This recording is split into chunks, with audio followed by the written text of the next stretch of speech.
Why can't other local sports, such as football, study and use the blueprint of Jamaica's most successful sport, track and field?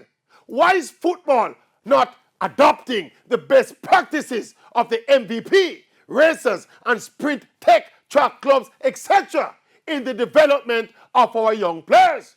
That was the question put to the Maverick by one of my erudite colleagues, who went on to add that the disparity in the quality of the local track and field coaches compared to local football coaches was a major factor. My response to my learned friend was that it was not that simple. Now, first of all, the dynamics of coaching individual athletes versus coaching a team sport like football are completely different.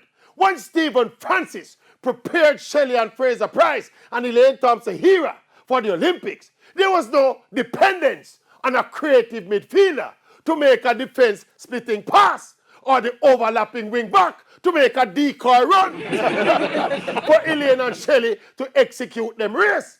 It is just coach and athlete doing their individual drills. Coaching footballers in a team is a more interdependent endeavor. Players depend more on other players and other factors to develop and perform. Time up already. Time up already. Time up fast. Anyway, tomorrow, part 2.